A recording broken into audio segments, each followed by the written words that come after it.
warahmatullahi wabarakatuh. Kami dari Kompos 9, perkenalkan nama saya Tiko Dianti dengan NIM 2012200097. Saya Laraswati dengan NIM 2012200086. Di sini kami ingin menjelaskan tentang al-awwal usul fiqh atau bagian pertama usul fiqh. Saya Tiko. Hai Laras. Nah, di sini kan kita akan membahas tentang kitab Mabadi Awaliyah. Nah, di dalam kitab itu terdapat bab tentang bagian awal usul fiqh. Nah, di dalam bab itu kan dijelaskan apa itu usul dalam bahasa. Oh ya Laras, menurut saya usul itu adalah aslu lughatan mubaniya alaihi khairuhu ka asli sajarati asasi wa aslu sajarati ayu tarufu hasabiti fil ardi fa usulu fikhi asasi.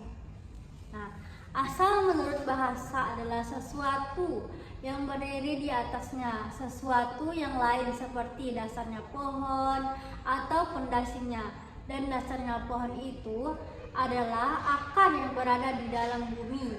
Seperti itu pula usul fikih adalah dasarnya fikih.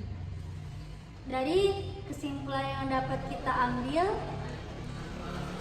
dari asal, yaitu asal adalah dasar fondasi atau sesuatu yang menjadi penopang bagi sesuatu yang lain.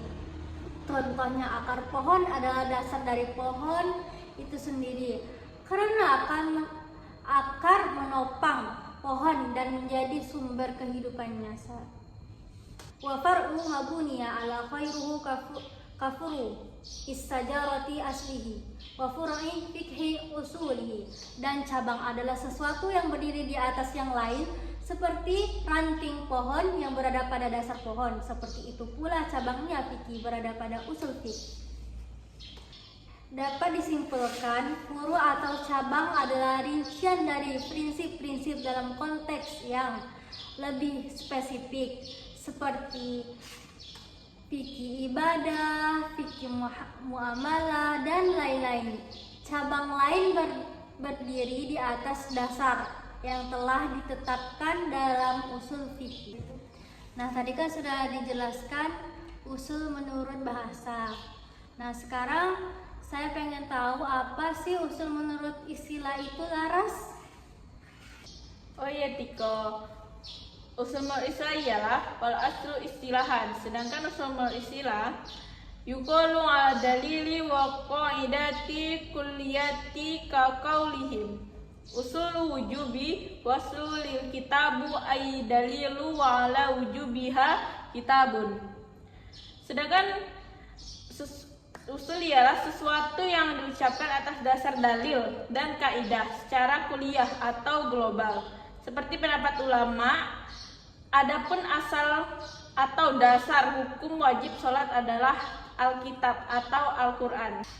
Qala Allah Ta'ala, a'udzubillahi minasyaitonirrajim, bismillahirrahmanirrahim, wa aqimus sholata wa atuz zakata warraka'u ma'ar raki'in. Allah Subhanahu wa Ta'ala berfirman, tegakkanlah sholat, tunaikanlah zakat, dan rukuklah beserta orang-orang yang ruku. Nah, menurut kamu Atikah, fikih secara bahasa itu apa sih? Secara bahasa adalah fikih lughatan fahum, fakihtu kalamaka ay fihimtu. Fikih secara bahasa adalah paham, saya mengerti ucapannya atau memahaminya. Tadi kan fikih secara bahasa, sekarang fikih secara istilah. Wastilahan ilmu bi'ahkamis syar'iyyatil lati qariquha ijtihad.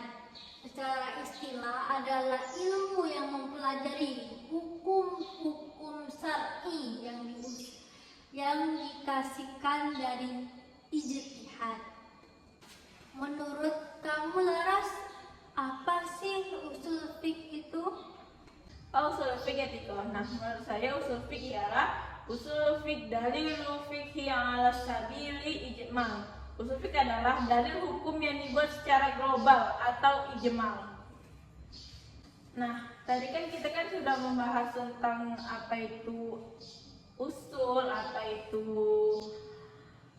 fikih, dan apa itu usul fiqh. Nah, sekarang di sini saya akan menjelaskan objek. Apa sih yang objek kaidah usul fiqh itu? Kaqaulihim mutlaqun amri lil wujubi wa mutlaqun nahyi lil tahrimi wa mutlaqu fi'lin Nabi sallallahu alaihi wasallam wa mutlaqu ijma'i wa mutlaqu qiyasi. Nah, seperti pendapat para ulama bahwa mutlaknya perintah itu adalah suatu kewajiban dan mutlaknya larangan adalah yang diharamkan, serta mutlaknya perbuatan Nabi sallallahu alaihi wasallam. Mutlaknya ijma' dan qiyas adalah hujah dalil. Nah, Tiko, apa saja sih yang kamu ketahui tentang manfaat usul fiqh? Nah, Laras, di sini dapat saya ketahui itu ada 5 manfaat dari usul fiqh. Yang pertama itu pemahaman hukum, membantu memahami hukum syariat dan fikih untuk diterapkan dalam kehidupan sehari-hari.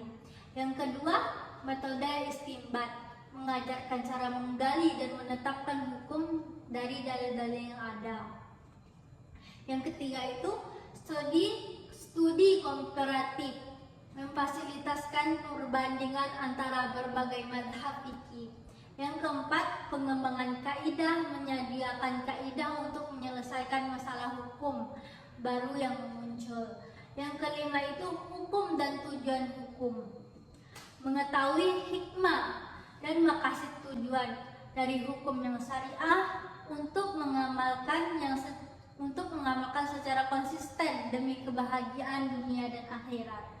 Itu Laras 5 manfaat yang dapat saya ketahui di dalam usul fiqh. Nah, kamu tahu nggak sih apa itu sejarah usul fiqh? Yang saya ketahui tentang sejarah usul fiqh ialah usul fiqh adalah cabang ilmu dalam Islam yang membahas tentang metodologi pengambilan hukum dari dalil syariah, Al-Quran, hadis, ijma' dan qiyas. Nah, sejarah usul fiqh dibagi menjadi beberapa fase, yaitu dalam fase Nabi Muhammad SAW. Pada masa Nabi, usul fiqh belum dibukukan sebagai disiplin ilmu. Nabi langsung menjadi rujukan dalam penetapan hukum melalui wahyu atau Al-Quran dan Sunnah. Para sahabat mengikuti panduan beliau tanpa memerlukan metodologi yang tersusun.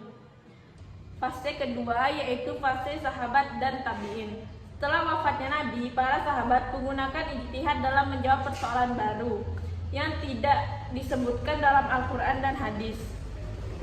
Nah, mereka mulai menggunakan metode seperti qiyas pada masa ini. Konsep usul fiqh berkembang secara pesat, namun belum sistematis. Nah, fase ketiga yaitu fase kodifikasi. Pada abad kedua Hijriah, ilmu usul fiqh mulai dibutuhkan. Tokoh utama yang berjasa dalam kodifikasi usul fiqh adalah Imam Syafi'i.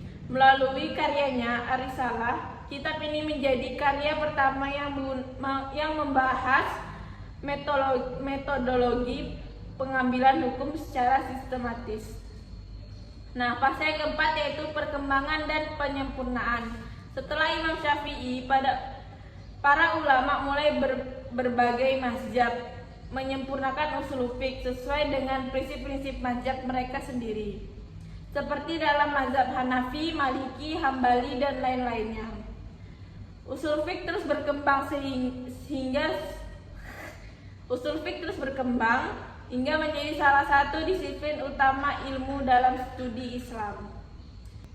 Nah, itu saja Tiko yang dapat saya ketahui tentang sejarah usul fiqh.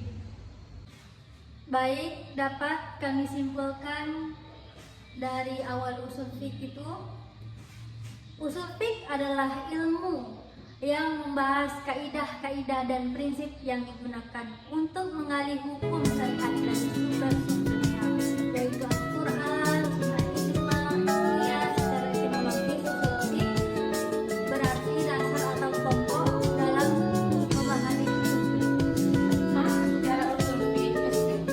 Secara istilah, ilmu ini merujuk pada metode penetapan hukum praktis dengan argumen-argumen fikih. Usul fiqh menjelaskan cara para mujtahid mengambil hukum dari dalil-dalil yang ada dan memahami tingkat keutamaan berbagai dalil tersebut. Baik, sekian video dari kelompok 9. Kurang lebihnya kami mohon maaf.